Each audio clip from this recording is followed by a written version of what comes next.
Hello.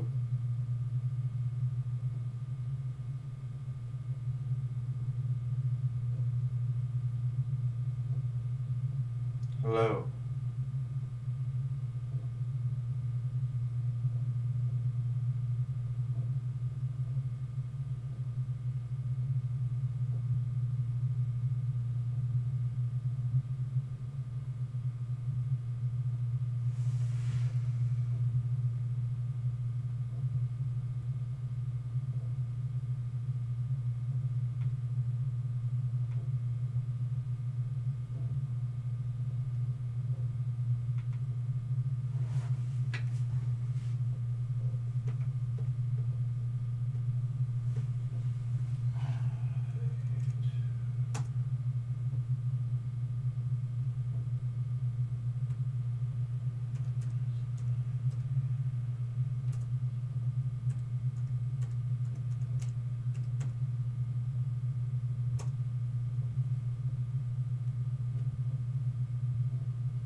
What's up, guys?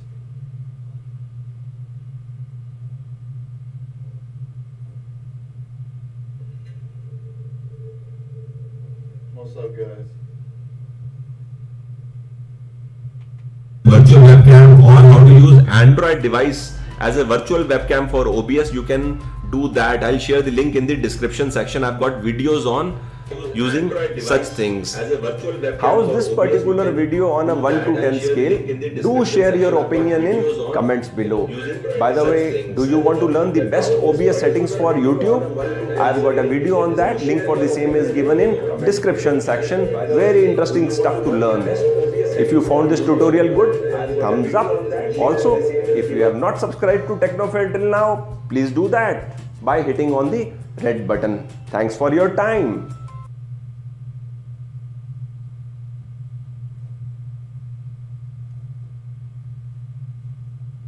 Description section, do that by hitting on the red button. Thanks for your time. Their May I job. ask you a And question? wait a minute. No, you can't ask me a question. Because you can't answer the question. Oh, you can't What ask me a attracted- question, honey. I can't answer, so don't even Answer try. it. What attracted the father of the Orlando terrorist to your candidate? He's a mentally ill individual. Oh, He that's ran what for attracted him. I president. get it. Pardon me? What attracted him to your candidate? And your answer was he's mentally ill. His mantra that he's a mental. Stop smiling and smirking like it's a funny thing. No, his mantra that stop smiling and smirking like it's a funny thing. Stop smiling and My next guest says Donald Trump is going to turn the press into a whipping boy. Christopher Ruddy is the president and the CEO of the conservative news site Newsmax. He's here with me in New York. Chris, he's already done that pretty effectively, hasn't he? Turned the press into a whipping boy.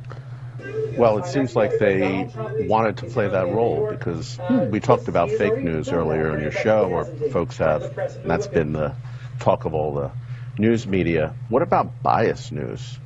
I think that had a much bigger impact in this election. And there's a general feeling, Jeffrey Toobin said earlier, people feel the media Well, it seems like the news media, you guys had a responsibility to give fair and balanced news. And I think anybody that looked at this objectively, they were talking about issues the American public didn't call.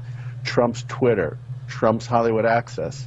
The voters in Ohio and Wisconsin and Pennsylvania, they were worried. Anybody that looked at this objectively, they were talking about issues the American public didn't call. Trump's Twitter, Trump's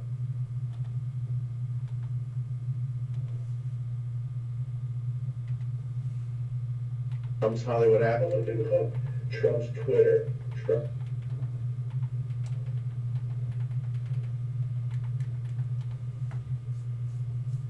Trump's Hollywood Access, didn't call. Trump's Twitter,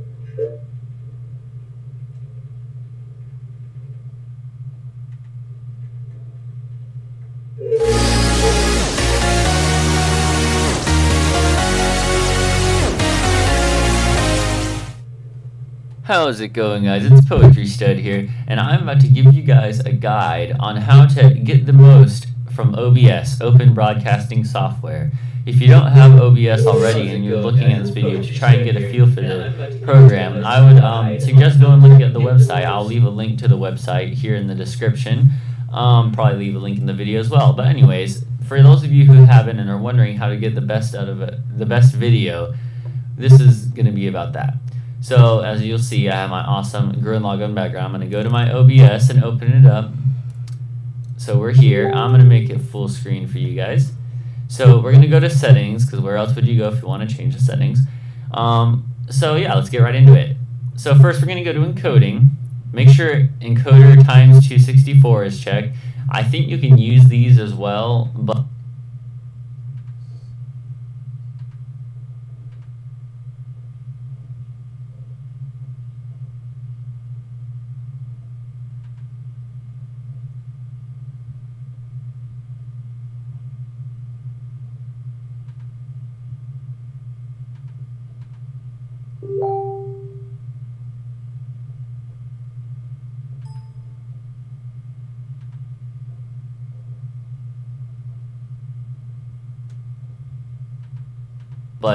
I wouldn't really suggest that. You have to have some complicated software and hardware to do that. Make sure that this box is unchecked. Use CBR is unchecked. That's the first thing you're probably going to have to change. Change the quality balance to 10. Change your max bitrate to 1000.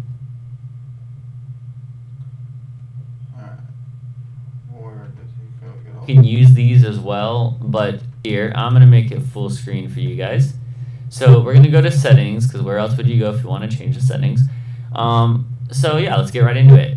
So first we're going to go to encoding.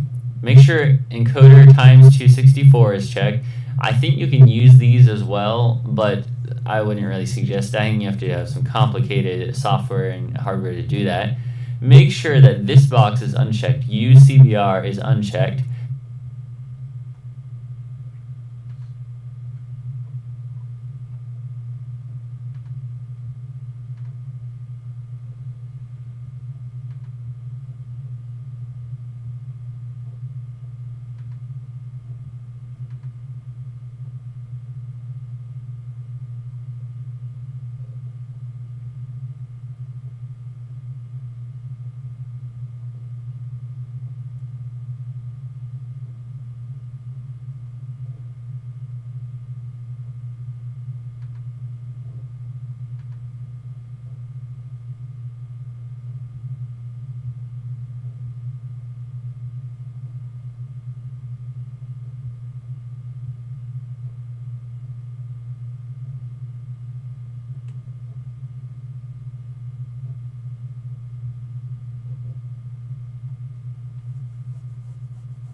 That's the first thing you're probably going to have to change. Change the quality balance to 10. Change your max bitrate to 1000. Turn on you.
Hello! Today I'm going to show you how to stop OBS from freezing while you're recording. And I know I already made a video about this before on my channel. I did what I said to do, and I was still getting it to freeze.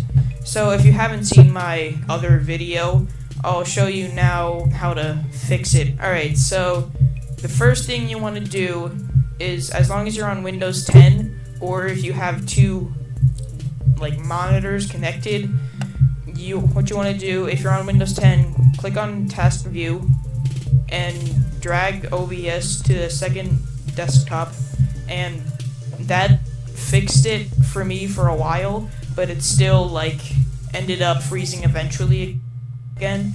So I found a few other ways to fix it. So the first thing is to go into the settings, go into video, and Hey yo, what's going on guys? It's me and I'm back with a new video, and today I want to talk about how I fixed my lagging problem and the huge delay and how you can fix it as well. So yeah, let's get straight into the video. What am I doing? Anyway, first of all, you want to go into your settings right now, right? Yeah, you press it on your settings. I don't know why it's taking long. Right, okay. General doesn't really matter. Just copy all of this. And just to let you know, my PC is actually just average. It's not even a good PC. So yeah, it's just a not normal, but a decent game PC. Just to let you know. In general, so you've paused the video, you've copied all that down, nice. You go into your stream now. Stream again doesn't matter. I use custom. Your URL here, and then you shrink it here. If you don't know how to find these two, you just go on your internet, go on to Create a Studio here. Once you've done that, go to live streaming, and then if you scroll all the way down, you've got your server URL there and the stream key here. I'm not going to show you my stream key, obviously, because if I showed you it, then you can stream on my channel, and we do not want that, do we now? Okay, now output. Now output is very important. Obviously, if you're streaming, you're going to go on the streaming tab, and here, my preset is YouTube, because obviously I stream on YouTube. My quality preset is balanced. Then I don't know why I don't get the option to use these two, but okay then. My target bitrate. Now to find your target bitrate,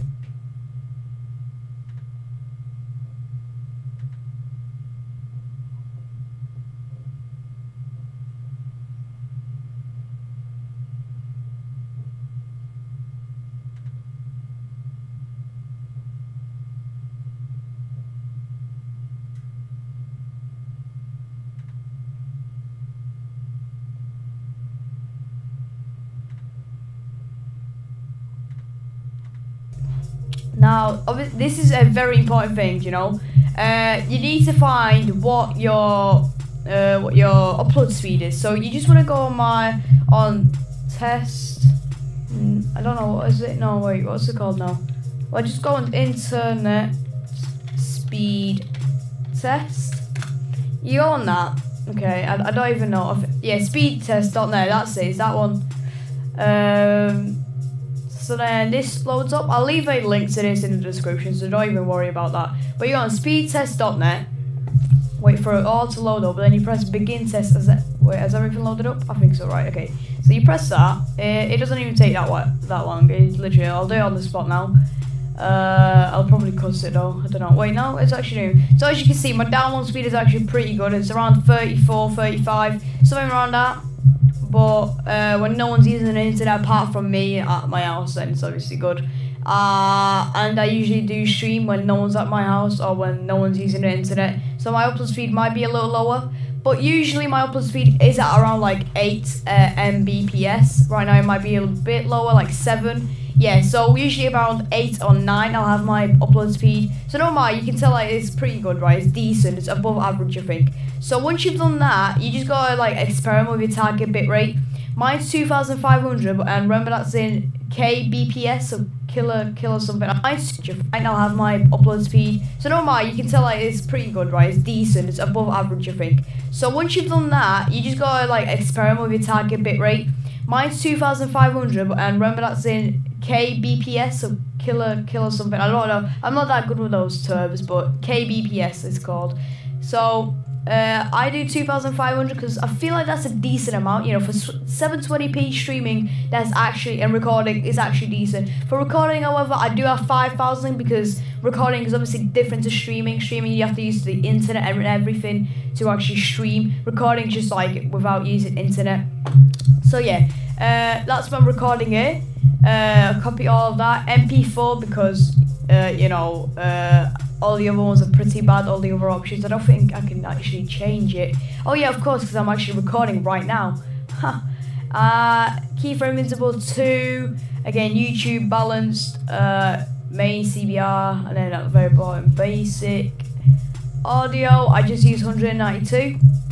And yeah, just copy all of this down, and yeah, we should be good to go. Yeah.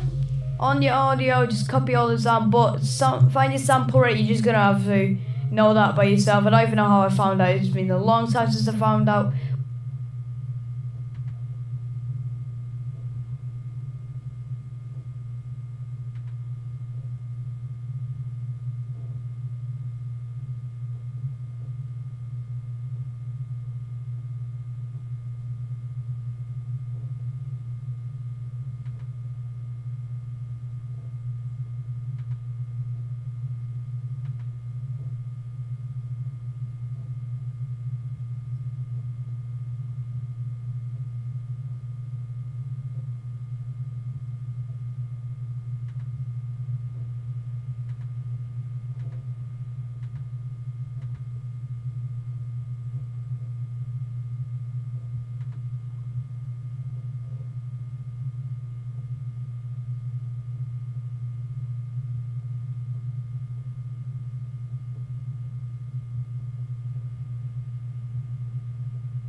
From OBS, Open Broadcasting, but the best video on background.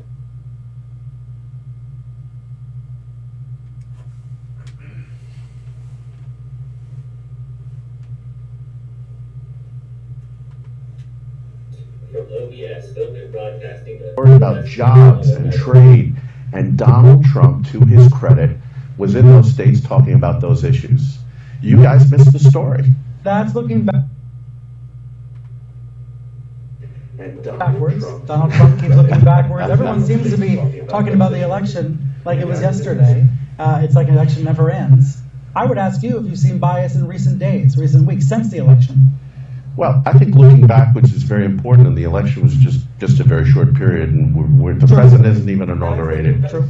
Bias in what sense? I think the media continues to be somewhat critical of him, and I don't think they're necessarily giving him a complete fair shake. This whole discussion, all we've heard is issues about the Electoral College, fake news, Russian hacking, email purpose. I can prove to you that none of those had an impact in the election. How? Okay, look at the numbers across. Hillary outperformed Obama in state after state all over. She outperformed in California. She won that by 30 points. She outperformed in Republican Arizona. She outperformed Obama in the state of Texas. Trump only won Texas by 9 points. Romney had won it by 16. Why did Hillary lose? She ran a terrible campaign in the states of Ohio, Pennsylvania, Michigan, Wisconsin. She barely showed up in some of these states. Now, you're a conservative media CEO who used to be in touch with the Clintons. Have you talked to them since Election Day? I have not. No? But Donald Trump, you have. Do you have the sense that he means what he says when he calls the press dishonest, or is he doing it for show? I think he means what he says. I think he was surprised because he used to have very good relations with press, as you know. This is a guy who's probably the most prepared for the communications job as president. He's the most media-savvy guy. He will outstrip Reagan. He will outstrip and outperform John Kennedy in this. Does it matter to you that some of what he says is just plain false? In terms of fake news? No, in terms of, we were talking about earlier this hour, he talks about the murder rate being at a 45-year high when it's not. Does it matter to the Newsmax audience when he makes stuff up? Brian, you know you could go through every presidential candidate, every president, and find errors in their facts. Not to the degree of Donald Trump. Well, that's a subjective judgment. I think he's just shared by many journalists who are baffled by how often Donald Trump makes There is a perception in this country that crime is growing and rising. Shouldn't we correct the misperception? Well, I think that's fine. That's the role, and I think a free press, there's a lot of, everybody talks about fake news. Read Thomas Jefferson's second inaugural. If you're at home, Google it, okay? He talks about how bad and evil the press is, and he says they were guilty of falsity and defamation. Large talk of his discussion in that speech. At the end of the moment, he says the public judgment is the best safeguard. Absolutely showdown over President Trump's Supreme Court nominee. Republicans need at least 8 Democrats to vote in favor of Judge Neil Gorsuch next week to overcome a filibuster, but most Democrats we've heard from, they're openly opposing the nomination. This means that Senate Republicans might invoke what is called the nuclear option. The controversial move would allow Judge Gorsuch to be confirmed with a simple majority vote without any Democratic support. Joining me now is Republican Senator Mike Lee of Utah. He serves on the Judiciary Committee. Senator Lee, thank you so much for being with us. I know this is actually a subject you've talked about, written about for a long time. Would you support changing the Senate rules to allow for the nuclear option? Look, we're going to get Judge Gorsuch confirmed. This is a good judge. This is a judge who interprets the law based on what it says rather than what he might wish it might say. And we intend to get him confirmed. We will get him confirmed one way or another. One way or another means yes on the nuclear option if you have to go that way. It means we're going to get him confirmed. Nuclear. It means we're going to get him confirmed. No matter what it takes. Yeah, look, there are a number of routes this thing could take, and I believe that he will be confirmed at the end of this. I'm not sure exactly what procedural route, but he's going to be confirmed. And when we talk about the nuclear option, we have to remember the Democrats' nuclear idea went nuclear on the executive calendar. They nuked the executive calendar in November of 2013. As they did that, they purported to carve out this exception for Supreme Court nominees. But all of the rationale that they used at the time applied with equal force to everyone, whether they're serving in the executive branch of government or in the judicial branch of government. They nuked the entire thing. And so for them now to say that, well, it shouldn't have extended to that is a little disingenuous. 3.5 years later, to have regrets about the fact that they nuked the executive calendar is not a reason not to confirm Judge Gorsuch. And look, I've talked to Democratic senators who flat out tell me they do regret that they did it at all. They regret that they made that move because it didn't allow them to filibuster some cabinet appointees. But the fact is, you're absolutely right. They did it first. The question now is, are you willing to go there? It sounds like yes. I'm just curious why you're not willing to say that you would support the nuclear option. Yeah, just to be clear, I have an overall policy of not signaling in advance of a particular procedural move in the Senate exactly what course I'm going to take, in part because it relies on facts not yet in evidence. It relies on things that we don't yet know and whether or not we have to go there. But again, I want to get back to this other point that I was making before, which is that the Democrats, in fact, nuked the entire executive calendar. That's what they did in November of 2013. Whether they acknowledge that or not is a different question. I don't see this as, are we willing to take the next step? There is no next step. This is the step they created in November of 2013. Well, look, I mean, they say that it did not apply to Supreme Court justices. They made that point at the time on the floor. But both you and I know we're talking about, this is not like it's in the Constitution. You're a constitutionalist. I mean, it's not like the Senate rules are written in the Constitution. You can make them up as you go along. It's precedent. The precedent is, at least right now, that, Supreme Court justices, you can filibuster them right now, but you say you want to go nuclear. I push back on that. I push back on that. I want to be very clear. When they did this back then, sure, they might have said we're not necessarily intending this to extend to other circumstances, but in every situation where we've been confirming someone, whether it's to an executive branch position, to an independent board or commission, to a federal district judge vacancy, a federal circuit court vacancy, any of those things, ever since November of 2013, the precedent has been established that the executive calendar having been nuked, it takes only 51 votes to close debate on a nominee. That is based on the rationale that they used at the time, which extends to the whole of the executive calendar. You would be the first ones to do it. And again, I'm not arguing you shouldn't. I mean, what goes around comes around in politics. I mean, the Democrats may have made this bet in 2013. I just still don't understand why you won't admit that you're going to do something that hasn't been done before for Supreme Court justices. Yeah. Okay. So first of all, one of the reasons why I'm not talking about exactly what we're going to do, we don't know how many votes we will have on cloture. And so there may be no reason to have this debate of whether this was something that's already been done or whether this was being done for the first time.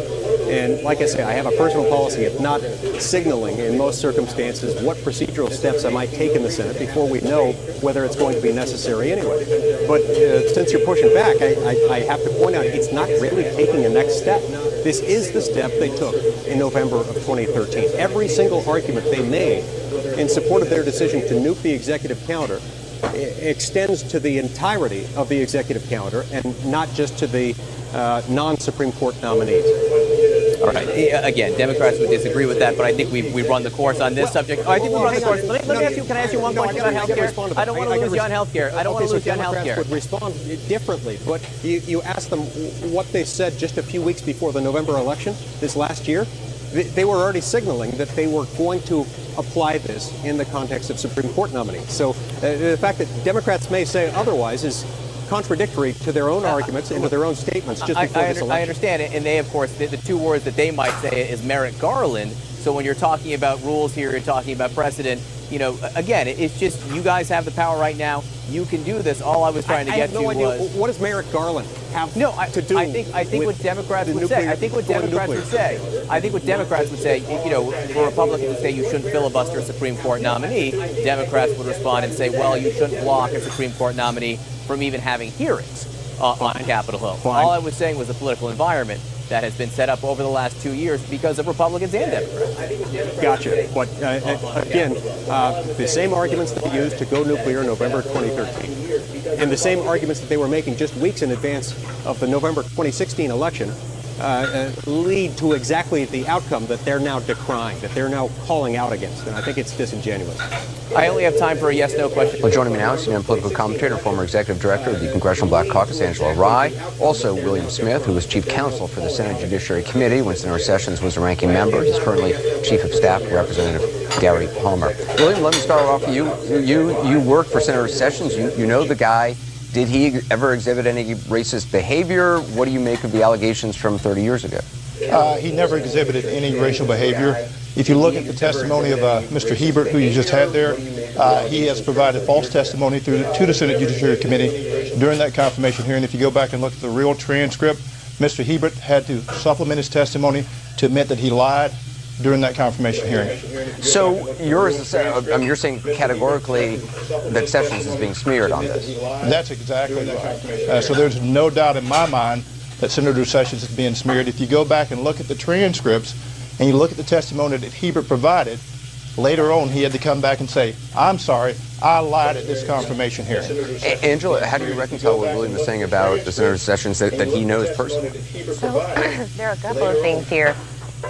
You hear often people who exhibit racist behavior saying things like, I have black friends. And that does not negate institutional or systemic racism. I don't know if Jeff Sessions is racist or not, but I do know that he acknowledged, perhaps saying, that the NAACP was communist or un-American, an organization that has worked to protect not only the rights of black people in this country, but all people since 1909. I don't know if Jeff Sessions is racist or not, but I know that a deputy U.S. attorney who worked under him said that he called him repeatedly boy and told him to watch how he talked to white folks. I don't know if Jeff Sessions is racist or not, but I do know that he's worked fraudulently, by the way, to prosecute a lead organizer that worked with Dr. King and 2 other civil rights activists for voting fraud. 1986, Anderson, the same year that he stood before the Judiciary Committee for that nominations hearing. I don't know if he's a bigot, but I know that he's worked vehemently against immigrants in this country, that he supports building a wall, and I don't know if he's a bigot. I'm not done, William. I'm not done. I'm almost done. I don't know if he's a bigot or not, but I know that he's said some horrible things about the LGBTQ community, and he's opposed them. He's also opposed. But clearly, politically, he doesn't agree with you. But I'm not talking about politics, Anderson. I'm talking about human decency. Okay. You don't call a grown black man. I want you to be able to respond. I don't think she knows much about human decency. Oh, she doesn't really? know Jeff Sessions. She's never met Jeff Sessions. She's never spent 30 seconds with Jeff Sessions. I've spent 20 years of my life around Jeff Sessions. I know Jeff Sessions well. And so to sit around here and say a person you've never met, a person you don't know, a person you've never talked to is a racist is inappropriate. So let me ask you, William, counselor, let me ask you this. When did you hear me say? Have you ever met Jeff Sessions? When did you hear? Yes, I have met Jeff Sessions, actually. The answer to that is no, you have not spent 10 minutes with Jeff Sessions. You asked a question. Let her respond. So, William, let me help you, because even though we're both attorneys, somehow you actually missed what I said. What I said repeatedly was I don't know if Jeff Sessions is a racist. I don't know if he's a bigot. I gave you the fruit. And I know one thing. We know a tree by the fruit it bears. So you can call it what you want to. I don't know if he's racist or not. You don't like Jeff Sessions? No, this isn't about the policies. William, go ahead. You don't like Jeff Sessions' policies, and that's your big problem. So, but the American people like the policies Jeff Sessions has come up with. That's the reason he's been reelected by overwhelming amounts, and that's the reason the American people have said, we stand with Jeff Sessions. The American people haven't said stood that. with you. Well, but Angela, voters have voted in Alabama. Well, yeah, in Alabama to be their senator for many, many years. Sure. He's put himself in the public arena. And I hate to say this, Anderson, but let's be honest. We have people who vote in the South who don't necessarily stand with where I stand on voting rights. Jeff Sessions had the opportunity to work to ensure that it was easier for people in this democracy to vote, and he's opposed that as well. How did Jeff Sessions vote on the Voting Rights Act? He voted for it. How? What has he done to move the Voting Rights Amendments Act, William? What has he done for that? What has he done after Shelby versus Holder? Let me talk about what Jeff Sessions has done. When you and probably NAACP was opposing Janice Rogers Brown, a fine African-American jurist to settle on the bench, Jeff Sessions was right there defending her. Where were you at? So again, William, you're making a lot of assumptions. I'm asking you a question. That's when fine. Jeff Sessions was there defending Janice Rogers Brown. Let her answer now. So tonight you've attacked me on my human decency. You told me I'm not a decent person. I'm asking you where you were when Jeff Sessions was fighting for civil rights. You know where I was when he was fighting for civil rights? Not here. I'm still not here, apparently, because that's not his record. What I will tell you is... You don't know its record. Okay. You've got a bunch of rhetoric. No, I actually don't have a bunch of rhetoric. Show me some facts. These are facts. You just don't like them because you're the one black guy that he hired on the committee doesn't make him a civil rights leader, William. It actually really doesn't. I'm gonna leave it at that. Yeah, you can leave it at that because you have nothing. I actually have a lot. I gave you a list. You just don't like the list. We're gonna take a break.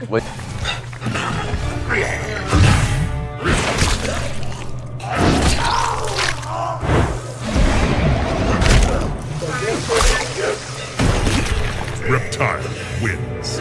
Flawless victory. When it comes to harassment, is there something that you won't do? I mean, what we saw in Milwaukee, the University of Wisconsin, Milwaukee, you put up a photo of a transgender student on the screen. The student left school. Actually, the student had already decided to leave.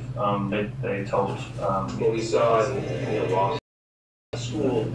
They'd already decided to leave, actually, so that's a mistake. But why I'm perfectly comfortable. Well, I see myself as a second wave feminist. I'm perfectly comfortable standing by that decision. I don't believe that men, whatever their gender identity, should be in women's bathrooms. I don't think that men should be in stalls next to 6-year-old girls, and I don't care who has things to say about that. I consider that to be a mission of protecting women, sticking up for women. And if you can stand, humiliating an individual, putting their picture up. But this is a professional gender activist who had filed a lawsuit against their university, already decided to leave because they didn't get the result they want. This wasn't just some poor person suffering. This was a professional activist who had filed a lawsuit against their university. Yes, they're absolutely having thrust themselves into the public sphere, having decided themselves to put themselves out there and to turn themselves into a public spectacle and to be a public spokesperson. Yes, absolutely, I'm entitled to express an opinion on this. We spoke with the college Republicans yesterday. They were so excited to have you come. So excited. And they were excited. It's a good show. We saw them tonight. They look deflated. Well, of course they're deflated. They wanted the show to happen just like I did. And now what's going to happen to them on campus? Are they going to get stronger? Or my experience has been that I've never had a show cancelled like this, like on the night. This is the first time it's happened. I've always insisted that the show goes on. There's only one other instance, which was in a university in Florida, where I didn't have the idea that I just had an option to cancel for the sake of the students' sake. I'm going to carry on. I'm going to get blown. I'm going to get blown. It's going to happen. You say that the violence tonight was prompted by the left. But I mean, what we saw on both sides. From what we saw, what we filmed. Okay, I can tell you from the footage that we have, it's very clear who the instigators are. Now, if you go out and you yell obscenities in someone's face, you call them a hateful bigot, you throw dog feces at them, you might get punched, right? Yeah, sure. Maybe it did go 2 ways by the end of it. Wouldn't you retaliate if somebody was doing those things to you? I would, even if you go out, you'll probably throw a punch, right? But it is very, very, very clear who the instigators were, who were responsible for all of that. I tried the best to turn the other cheek. None of us is perfect. And you could not expect people who have obscenities hurled at them, feces and urine thrown on them, not to throw a punch back. Of course they will. What do you want me to ask the students? Because tomorrow we're going to talk to some students who say that they are so scared, they're so frightened, they were so insulted, their world was turned upside down by what happened tonight, by what people said to them, by what they've seen in their student body, by what they've seen happen on their campus, that they're afraid. I mean, what they've seen, is that what are you afraid of? What is going to happen just because somebody believes something different to you? What is going to happen? I mean, they say that they're afraid of violent acts against them. Perpetrated by whom? It doesn't happen. Look at the Trump rallies. I mean, you guys reported on those dishonestly too.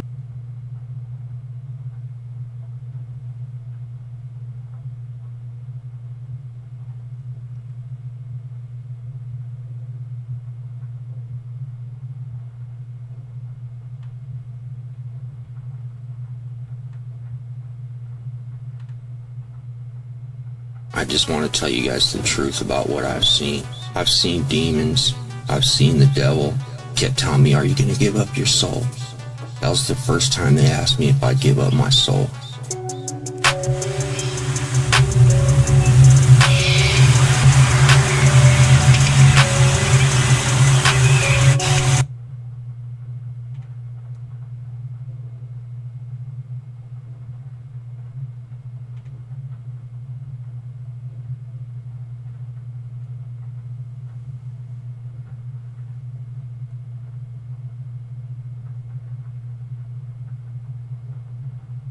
Hi, honey.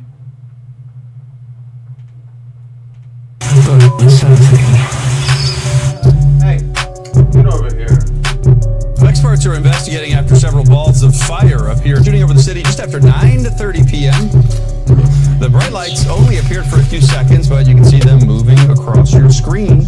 They were seen all the way in San Clemente and LA. I was in Richmond, Virginia, and the Lord allowed me to see a demon that was sitting outside of this Coliseum. It was the biggest man I had ever seen in my life. He had huge. He had really broad shoulders.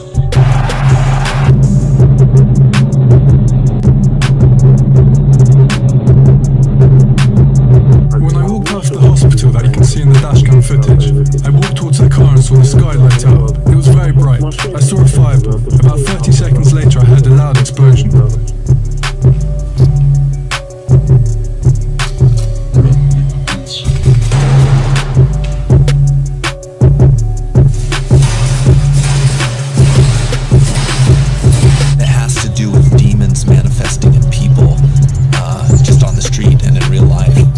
This girl. The girl was probably in her 20s, and she was walking and she was kind of talking to herself, kind of doing that aggressive, like talking to herself as if she's talking to somebody.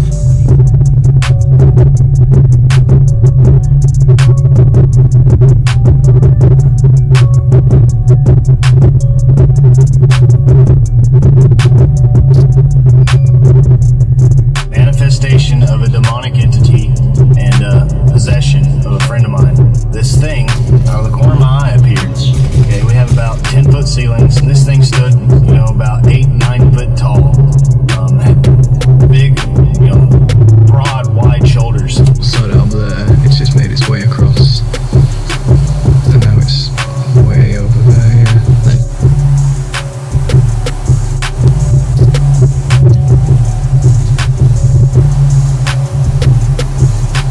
Are you gonna give up your soul? I remember sitting on the porch and I looked over at this guy and I could see right through him. And he looks at me and he goes, "Oh, you can see me, huh?" I could see his skeletals and all that shit.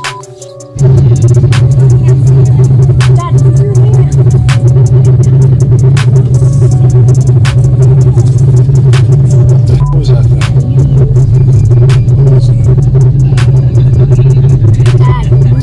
When I walked up to where the gentleman was at, I looked at him and his eyes were solid white. And I remember, my heart just went out to him because I knew he couldn't see.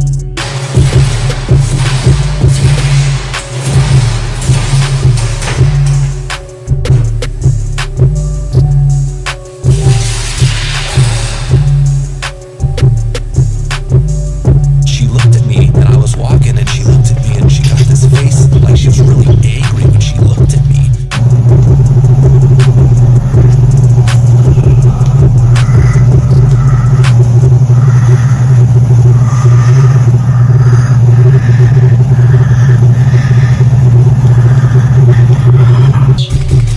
Probably 3-foot wide shoulders.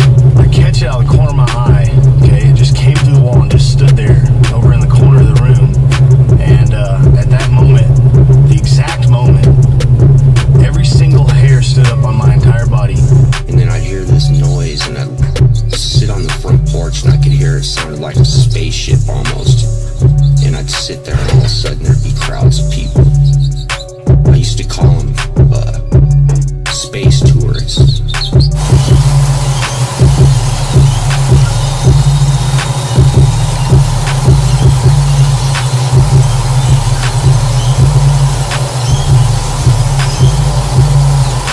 But every time, I went out to get something to eat, and I came outside and he was outside of where I went to get something to eat. And I thought, and he was by himself, there wasn't nobody to let him there. And I just kept noticing his eyes.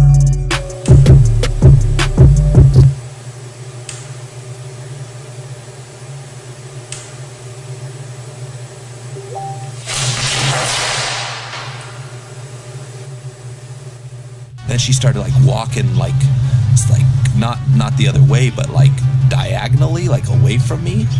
And I kind of started walking faster up to her, and I was like, can I pray for you? And she's like avoiding me like the plague. I felt this wall or wave of fear, this energy come through my body, and it's just pulsating.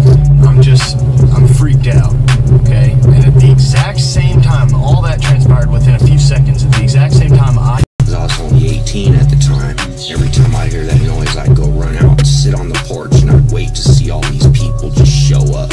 Sitting in the room with this one guy, and he looks at me, and his eyes turn completely blue and lit up the room, and he goes, "That's all I'm gonna show you."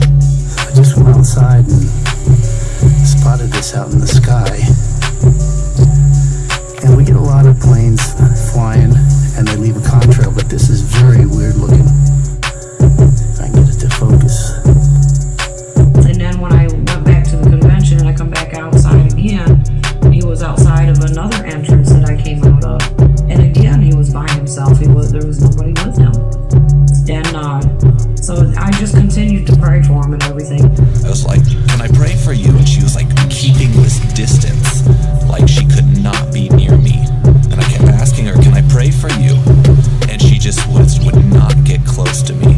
I wasn't coming at her aggressively. I wasn't doing anything. I was walking normal. My ex was sitting right next to me at the time. She takes a huge breath, and she was like this. She goes, and like was going up the back of the couch and was trying to get away from something. That dude that was 18 or 19 or whatever back then, I saw him 20 years later. I shit you not, he was in a brand new body, 17 years old. I heard an evangelist that was on TV, and he described this demon that he had seen. And when he described that demon, he described the demon that I had seen to a T. I mean, he was talking about the whites of his eyes, how it was solid white. And it was really crazy because it showed me that there was a demon living inside that girl. She was possessed, and it manifested through her mumbling and talking to herself. And she starts, crying, tears falling from her eyes, and I'm looking at this thing over here in the corner, and I look at her, and I'm like, and she's looking at it, and I ask her, I'm like, what do you see? What's the matter? What's wrong? Walks up to me, he's like, so you still feel, huh? I remember being in that house watching the demons come in, or whatever you call them, bring bags of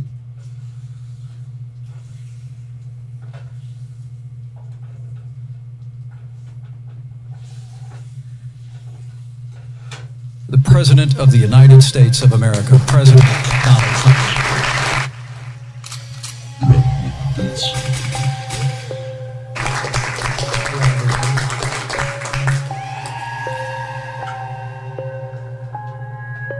The Arctic, right? Our country is blessed with incredible natural resources, including abundant offshore oil and natural gas in the Arctic, but we're opening it up. Because I didn't recognize the number, it says, I want to tell you that what you've been talking about, you need to stop talking about. Your experience that you had when you were on the ice, when you were in the service, we don't want you talking about that. On a frozen, windswept expanse in the Arctic, Vladimir Putin's military ambition is on grand display. Painted like a Russian flag, it's called Trefoil for its three-cornered structure, a sprawling new military base that can house 150 troops and warplanes. Понимаете, я уже общался и с одним президентом США, и с другим, и с третьим. Президенты приходят и уходят, а политика не меняется. Знаете почему? Потому что очень сильна власть бюрократии. The big news is Antarctica, and that does play into to Trump at the moment. The plan that Donald Trump has is to Russia preparing to assault Anunnaki in Antarctica. A small stretch of Arctic water has become a hotbed for Russian military activity over the last several weeks. Someone or something has summoned the world's political and religious leaders to Antarctica. The mystery surrounding one of the world's largest but least explored landmasses continue to be revealed. John Kerry went there, Newt Gingrich supposedly, I guess, is taking a visit, and other world leaders. They're all hopping on down to Antarctica right in the wake of Buzz Aldrin posting that picture of like the mountain that kind of looks like a pyramid. I received an email from a retired 60-year-old U.S. Navy petty officer, first-class flight engineer. He and his C-130 crew encountered high strangeness in Antarctica from 1995 to 1996. Antarctica Guardians ordered John Kerry to leave Antarctica and not to return, followed by our report about the strange blue lights in the sky in New Zealand and a blue greenish UFO-like object. Specifically, we don't want you talking about the scientist that you picked up after being missing for a couple weeks. And I said, how would you know about that? I've only talked to certain people. And the phone said, well, we know pretty much everything. This is a lot about the projection of Russia's status, right? Russia's status is a great power, first and foremost. Second, the fact that Russia's an Arctic power. Sweeping in on a massive military transport, the Russian president recently visited the base. Вот человека избрали, он приходит с одними идеями, к нему приходят люди с кейсом, хорошо одетые и в темных, как у меня, костюмах, но только не с красным галстуком, а с черным или с темно-синим, и начинают объяснять, как нужно делать. The plan that Donald Trump has is to reinvigorate the United States, to make it the #1 country again. But it would take between 7 years and 10 years, that's the estimate, to put America back in the driving position.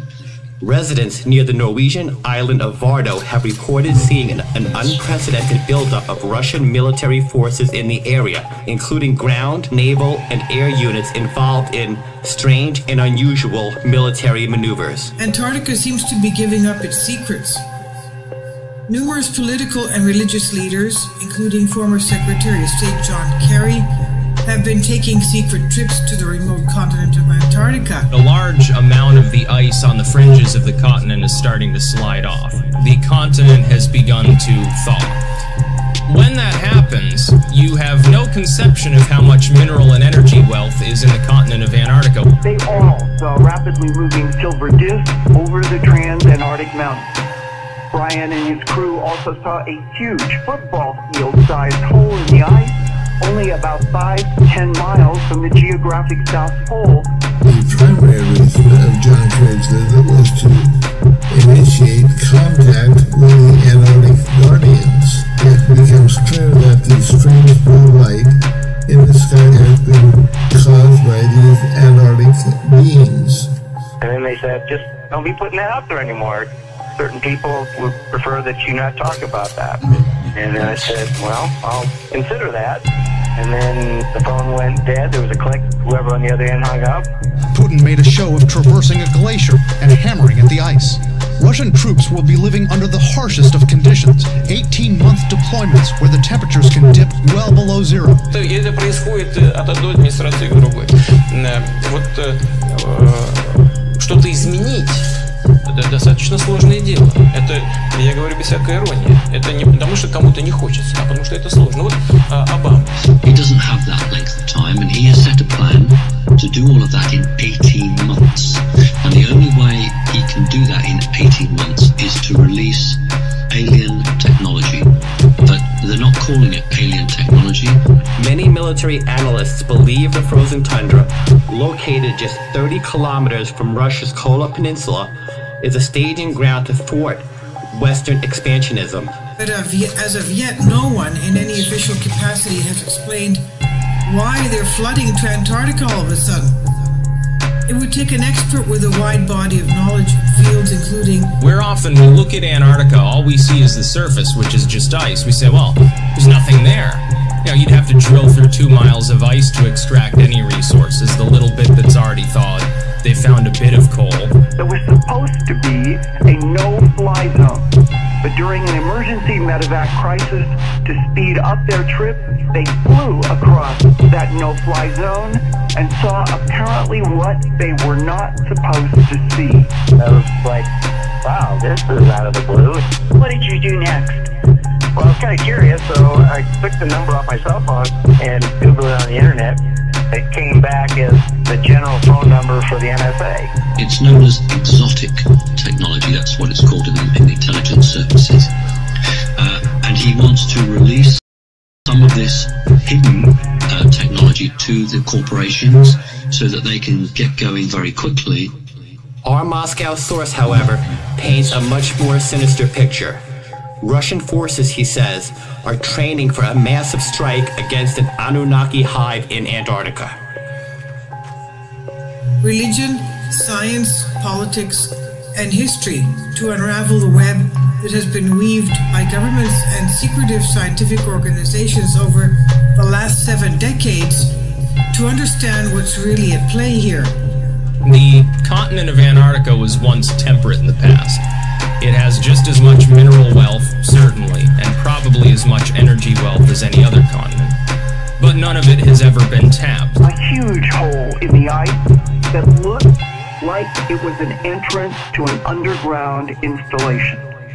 Later at camp near Marie Bergland, some dozen scientists disappeared for 2 weeks. You don't want you talking about the scientists that you picked up after being missing for a couple weeks.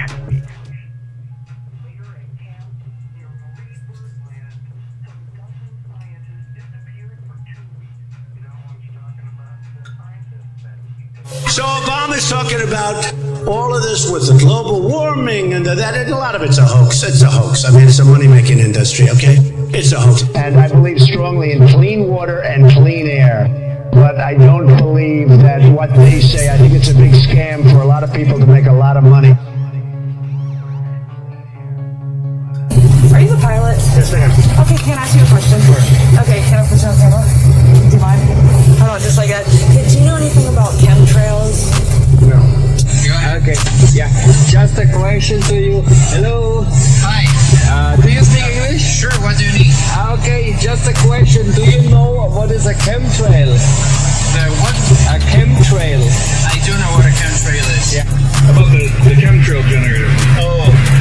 Let's make sure that thing is working. We're going to check this out. Oh, look at that. They're working. They're working. You can see the chemtrails coming out of the entrance here. Look at that. Ich bin Luft- und Raumfahrttechniker und habe Flugzeuge repariert und so weiter. Ich möchte euch jetzt mal ganz kurz erzählen, was ich gemacht habe. Skies are actually overcast, so we can't see the geoengineering or the chemtrailing that's taking place. It's going on all over the country, all over the world, and people everywhere. There is an epidemic of people simply coughing. How many people do you know? Look at this. I mean, what the is wrong with everyone? Can't you see this?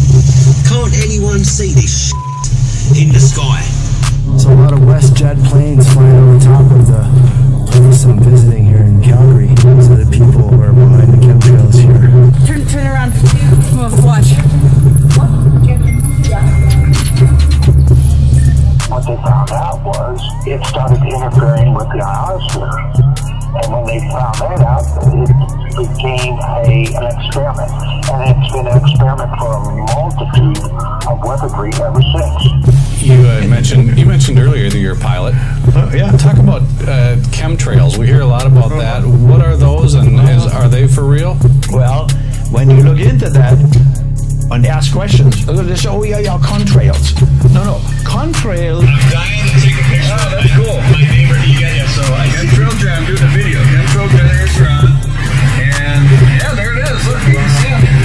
Oh, hey, that's awesome. It's working. Aircraft making a condensation trail is very similar in many ways to when you go outside on a cold day and exhale. You create a condensation trail. That little cloud is a condensation trail. Now, if you take a 2-mile walk on... Do you know what they are? I've heard of them, I don't know what they are. Okay. I've heard of it, I don't know what they are. You don't know what it is. Goodbye, thank you. Bye-bye. Okay. Goodbye, thank you. And is it true?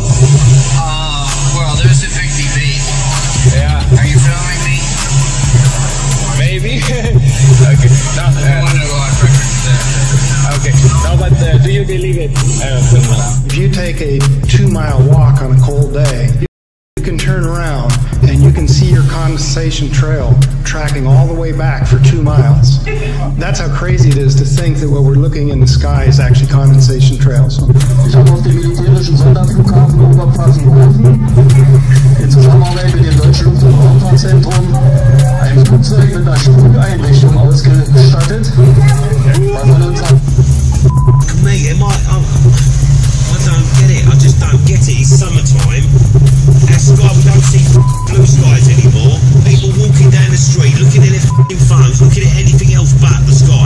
This is the wine spit test, where you rinse your mouth out, and then you take grape juice, and you hold it in your mouth, and you spit it out into a petri dish. Now watch the stuff is alive. Watch what happens. It is endless, the capabilities of what HARP is. It is an experiment in the process. It is endless, I say endless, what HARP can do. So yeah, contrails. No, contrails are behind a jet. If you see a jet flying very high, the stripe, the condensed stripe behind it. But you see a jet airplane going, it's not only one, they have 4 condensed stripes behind them. As you can see, I was a airline pilot. What we're seeing now, and I first could not believe it, and I started looking at the skies, and these are not normal, they're not natural. There's something going on, I don't know who it is or why they're doing it. All I can testify is it's not natural and it's not normal. So you see the contrails that don't dissipate? The ones that I see now are just... You don't see the long lingering ones? Yeah, I see those. Do they make you sign a waiver that you're not allowed to talk about what goes on in the sky? What? No, not at all. Yeah, because I saw a lot of videos on the internet, and it looks believable. Well, it's arguable both ways, I think. Yeah. Depends on which side you're on, but... Yeah. Force a minute, just a little. Watch. Look. Look what it does. Now you can tell we're that close. I am. There's a huge amount of aluminum being found because these sprays have aluminum, strontium, barium, manganese, and there's a lot of argument that aluminum is very common to be found, but aluminum is only common in a bonded form. It's not common in a free form. Telling them that we have to lay a pattern up there to prevent sun energy from hitting Earth. And what they're doing in there, it's now pretty much determined. They're putting the aluminum, barium, and strontium. Das gestartet, was an unserem Himmel giftige Substanzen versprüht. Als ich mit den Beweisen dafür, den Fotos und allem drum und dran. Wow, warfare. Biological warfare, my friends. This is the stuff they're spraying. Parasites. These people are out to murder everyone on Earth. These people have sold the soul of the devil. They have only scratched the surface of what HARP is capable of. What are they using it for? All 24 stations. Oh, it's more than 24 stations. It's 244 stations now. Now you take these chemicals and run them through a PubMed literature search in respect to human health. You will find more than 3,000 papers. Aluminum alone, aluminum Alzheimer's, right, mental. There's no question about it. So sieht's aus, ich stelle mich jedem Untersuchungsausschuss zur Verfügung. Es ist 3 Tage später mein Boss zu mir nach Hause gekommen und hat gesagt, ich muss dich entlassen, da werden von ganz oben große Räder gedreht, die ich nicht mehr halten kann. Ich kriege keinen Job mehr in der Luftfahrt.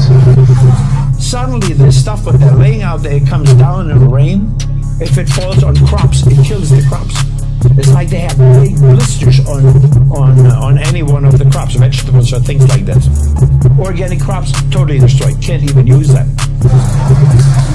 Jeder, der gerne wissen möchte, wie das aussieht und wie das gemacht wird, der kann dann zu mir kommen, ich habe hier alles mit. Hey, baby.